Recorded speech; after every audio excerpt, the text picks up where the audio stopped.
Do you find that every conversation you have ends in a fight? Maybe that's because you are reacting instead of responding.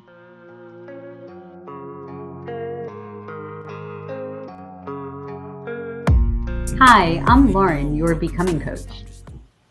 And I'm Lori, your love and relationship coach. And together we are your FAB divorce coaches. Now, every week, Lauren and I get together to talk about some of the issues and the concerns that are rolling around and taking up rent in our clients' minds. And maybe they are taking up rent in your mind as well. So if you're going through the divorce process or you're even thinking about going through the divorce process, this is the place you want to be to work out some of those questions and kinks and your thoughts. So please do subscribe to the channel so we can not only grow the channel, but grow this community of supportive entities, people, to help us get through this so we can all flourish in our freedom. So, Lauren, what are we talking about today? Yeah, so hi everybody. Today on Fab Talk, we are talking about communicating with your husband, your ex-partner, however you want to think about them. We're talking about communicating, and we're talking about taking back control so that you are responding to situations instead of reacting. So, Lori, is that anything that you can relate to? Did you ever have a time when you were going through a divorce I know where that's a you felt biggie. reactive? That's a big. I never react. I simply always respond with grace and dignity. Not. It is. It's such an important part of really effective communication. Um, we say it almost every single time. Divorce is 85% emotion and 15% legal, but the ability to respond instead of react is so important because in the reaction, which tends to be impulsive and emotional and influenced by everything that happened before the conversation started, you get nowhere really fast. And that's how all the anger, it increases, the resentment builds up, and most conversations, instead of really settling anything, just become another big fight and farce. And you walk away saying, yeah, this, forget this. So as important it is, though, I'm telling you, it is really, really, really hard. So I know you're gonna tell us some good stuff about how we can respond instead of react. Well, I always love to pull back that lens and say, first of all, divorce is such an emotionally charged time. And when things are emotionally charged, we're never at our best. And that's just truth, right? That's why awareness helps so much. And planning out how you want to show up, because it's just like exposed wires, right? There's no insulation, and like everything just feels like that energy that's about to explode. And this is true with everybody in your life when you are feeling emotional. So maybe you're getting divorced, but you're more likely to yell at your kids. You're more likely to argue with maybe your parents or your in-laws. Anything can become all of a sudden a hair trigger that blows the whole thing up. And it's noticing those hair triggers, understanding those hair triggers. That is the reacting part instead of the responding, right? Responding is where you kind of have a measured, thoughtful approach. You're keeping your eye on what matters most, and you are able to control your emotions and the conversation because you are in response. Reacting is like hair trigger, Yeah. gut reaction, kick in the stomach, like whatever you're thinking comes out of your mouth. Yeah. And it's so easy just to react because, again, this process is so fraught with just highly charged emotions that can be painful and hurtful. And we tend to, because of that hurt of the other person, and it's a big mess.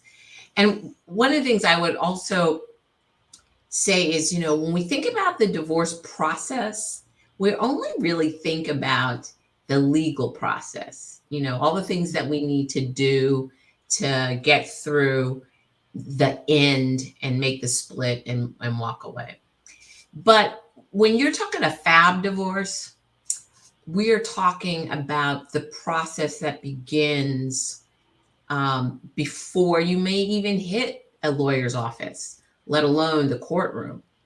And part of the process is trying to get under control the emotions that are more harmful than helpful, the emotions that block instead of, open up the avenues of communication and cooperation and conciliatory, something like that. conciliation. Thank you. I was on such a literary, whatever, a roll. Reality podcasting, people. Exactly. But it's so important to realize that part of the process begins once you make the decision or the decision's made for you. And your emotions, getting those under control is like number one. And so doing that's going to help with everything else. And it's really going to help with reacting versus responding, and in broadening and making better the communication between the two of you. Yeah, absolutely. Not that there's anything wrong with having all this strong emotion. I mean, you have to go through it. And we're in no way saying, like, push that stuff aside, wrangle it in. No, there's ways to experience that emotion in a productive way so that you're truly dealing with it and you can let it go and move forward. That's a big part of what we do in your FAB divorce. There's many parts to that process, and that's why we have an 8-week program because Right. it does take time to walk through that process. It's not a one and done solution, but practicing how to respond, it's really important. And you have to practice before you're in the middle of a contentious situation, because it's just survival instinct, right? It is survival instinct. When somebody is hurting you, you feel hurt. You feel hurt. When somebody is hurting you, you want to hurt back. And the thing to truly remember is that under that hurt, or maybe with that hurt, is fear, right? Most of the time when we are triggered, it's because we feel that we're about to lose something. You may not even be able to name it in the moment, but there's always this, like, that survival instinct that I'm going to lose something, right? So I've got to hold on really tight and I've got to fight for it. And when you can understand this and practice the techniques that we're going to share with you, that's when you can start to have some control in those situations that are situations that might have gone awry, but instead you can maintain your calm and your control. And I think too, one of the things that drives that is not just feeling like you're losing something, but feeling like you have to prove something, Mm-hmm. right? There's so much defensiveness that comes up when you are going through the divorce process. So much, because every conversation tends to start with what you should have done, what you could have done, what you didn't do, what you did, all that kind of back and forth. And so we tend to want to prove and defend our point of view because we feel like we're being attacked. So a big part of the responding is the listening, right? And if we go into a conversation only ready to defend our point of view or defend our integrity or our value or all of those things that ultimately, once you get to this point, don't matter, because you're going to have your point of view, they're going to have your point of view. And so the only thing that matters is how you want to conduct yourself, how you want to see yourself. So if you don't get all that stuff out of the way, you do not have the ability to listen in a way that's going to aid you through the conversation. And so then therefore you're just reacting to the insults, to the accusations, to the things that again don't drive the process forward but only keep it stuck. Yeah. And that, that listening, so much of what we talk about together, it really comes down to trying to keep your heart open. It's trying to keep your heart open. And even if that's not for the other person's benefit necessarily, it's for your benefit. Because that getting in touch with that compassion and sense of just humanity, like it helps you be calmer. It helps you feel better about yourself. It helps you show up in the way that you want to show up. And it's not, I mean, it's wonderful to give grace. And we've talked about this, to give grace to the other person. But even if you're doing it for yourself, like just being able to keep your heart a little bit cracked open during that conversation so you can hear, so you can listen, does help tremendously. But the first thing is just to recognize when you want to respond and not react, is just to recognize that you're in that reactive mode, right? So just building that awareness that, wait a minute. And usually it has to do with noticing that something's shifting in your body. Everybody has their own way. For me, it's like clenching my jaw. Everything always goes to my jaw. But for other people, it might be their stomach drops or they notice they're clenching their fists. There's something. Your body always knows before you do. That's why we call it a gut reaction. Like your body responds before your head. Or reacts before your head. So just getting in touch with what those cues are so that you're in a triggered response is number one. Yeah, I call those your autopilot habits, Mm. right? Things that just click in. You don't think about it. Something happens that you're triggered or whatever, and automatically a certain response, your body responds in a certain way. And so you felt it before in other things. Now recognizing it so that you can work with it instead of against it. So that, yeah, that's a good. Yeah. And the next step, once you've had that awareness, is to just recover your equilibrium. You want to get your balance back. And we'll share this practice here. I mean, there are so many practices that we use, but the one that just helps all of our clients is to pause and breathe. Mm. And honestly, it's your best weapon. If you take nothing else like away from any of what we're telling you, remember to pause and breathe before responding to somebody. You can do this anytime. It doesn't only have to be in this divorce situation. But just pausing and breathing, it gives you a beat to be able to calm yourself down, to settle in, to recover that equilibrium. And you just want to make sure that exhale is a little bit longer than the inhale. That's the key that actually tells your brain it's okay to calm down. Yeah. It's the pause and breathe is an excellent, not only for you to for everything that Lauren just said, but in the space of the conversation, it gives both of you a pause to reconfigure, to reset in a way that you can then move forward with maybe asking the question. I found that was a really good strategy for me especially when an insult came flying. And I know one that seemed to come up several times was like, you're so selfish. And it could, it sometimes was a harsher comment like that, but and I found at first I was just like, selfish. If you think this is and then that's, it just gets louder and louder, and then you storm away and nothing happens.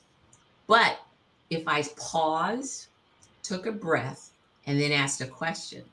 So what did I do that makes you feel like I'm selfish? What was it exactly that is a selfish behavior? And it just, and again, tone is important, instead of yelling, and it's just, what is it? Because I really want to know. But that's so brilliant, Lori, because you take control back in the conversation. And every time you allow somebody to kind of get your goat, to get you going that way, you're giving away your power. You're giving away that control. And one of the things that we talk a lot about in the FAB divorce is who you need to be in the moment. When we break it down to the strategist, the pragmatist, the optimist. But asking that's part of the strategy. And just like last week or the week before, we talked about what's your divorce vision. When you know what you want and where you need to go, when you get in these conversations, you tend to, again, because remember, responding, like you said, is based on kind of fact and coolness, thought, deliberation. Yeah. When you pause and breathe, ask that question, it throws them off balance because they're expecting you to throw another rock. But when you say, tell me what I did that felt selfish, tell me why. That's part of me being the strategist to figure out, okay, what's going on here? Because usually anger is never what the issue is, right?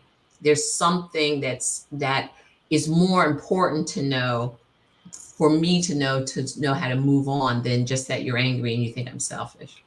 So again, it's part of who you need to be at particular times in the divorce. Yeah, and not for nothing, it's actual real communication. Right? Yeah. There's always that. Oh, maybe there's something that's triggering them that you do, and maybe it's not the intention that you had. And you actually could be, just by stepping back and regaining control and asking that question, there might be something that gets worked out in that moment that could shift the way you feel and the way that they feel. So that's huge. I remember Brene Brown. People don't know she's a vulnerability researcher, and she's a wonderful speaker, and she's always telling these great stories. And I remember listening to something, I don't remember if it was one of her books or a podcast, but she told this story of she came in hot about something, and her husband said something to her, and she took it as an attack.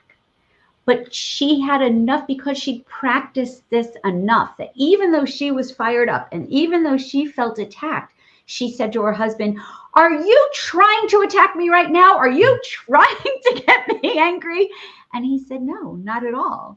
And it just was like, oh, and it just was what she needed to be able to calm down and hear. But she was able to ask the question and say, like, am I even interpreting this correctly? Right. Because so much of what triggers us is just misinterpretation. Because you're back to just hearing what's being said, not listening to what's being said, taking a defensive mode instead of, all right, what are we really talking about? What do we really want to accomplish in this conversation? And again, that's part of the strategist. That's part of your divorce vision. That's part of knowing what you want out of every conversation. So things are constantly moving forward instead of just stuck in the ugly, mud. And I'm going to just throw one more little twist on this. If you take the word reactive and you just move the C to the beginning of the word, it becomes creative.